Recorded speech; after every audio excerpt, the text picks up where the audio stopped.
Sunod-sunod nga kaso sa pagpamatay ang nahitabo sa Tagum City, Davao del Norte ning baguhay lang.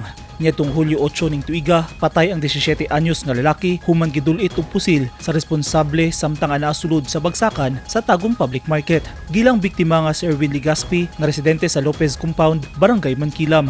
Nakaangkon og samad pinusilan ang biktima sa iyang suwang gamit ang .45 nga pistola base sa na-recover nga basiyo sa bala. Apan nakasibat ang suspect.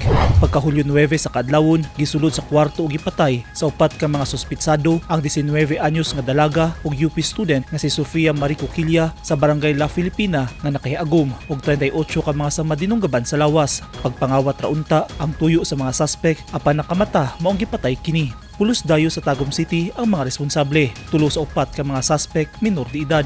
Sa gihimong hot pursuit operation sa kapulisan, nasikop ang mga suspitsado ug na-recover ang mga gamit nga ilang gikuha kang kokilya. Kasong robbery with homicide ang gipasakang kaso batok sa 15, 17 ug 18 anyos nga mga suspect. Samtang no criminal liability kung walay tulubagon ang 14 anyos nga suspect ubos sa Republic Act 9344 kon Philippine Juvenile Justice and Welfare Act. Ug kaganihang kadlawon, Hulyo 16, gipusil patay sulod mismo sa iyang apartment sa Barangay Madaum ang 26 anyos nga dalaga nga giila sa kapulisan nga si Sian ang kugiling nga rin. Selos ang nakitang motibo sa pagpatay sa biktima. Tulo ka samad pinusilan sa lawas ang nahiaguman sa biktima.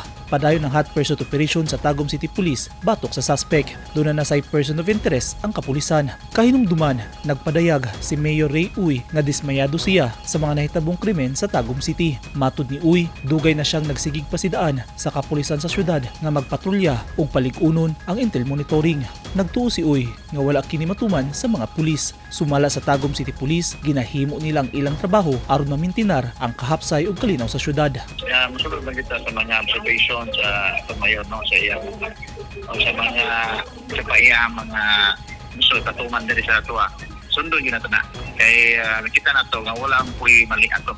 Kung kanan yang gusto nga may tabo para sa pagmintinar sa kapsel kalinaw ato na ginasunod kay ang ditanaw pa ko sa mayor sa kaayuhan po sa katawan sa Tagum. Luyo sa mga nahitabong krimen sa Tagum City, gipasabot sa Tagum City PNP na dili konektado ang mga kasong pagpamatay sa syudad. Actually, dili man siya connected, no? Dili man siya interconnected. Katong kay Sofia is robbery, result of the homicide. Pero kini karon is a murder case, motive is selos, so personal ko nila. So, di na tumakuan nga connected sila. Although, doon ay mga inganing krimen nga tabok, no? So, pero, i-assure sa PNP nga magpadayo ng atong pagservisyo o matagaan o maayong resulta pag-imbestiga pagdakop sa mga perpetrators. Gipasalig sa Tagum City Police nga magpadayon ng ilang serbisyo alang sa kaayuhan sa katawan sa syudad ug paningkamutan nga marisolba ang mga kaso aron mahatagan og hustisya ang mga biktima ug mapanubag ang mga responsable sa krimen. Eugene Hinutan, Newsline Philippines. Stay safe.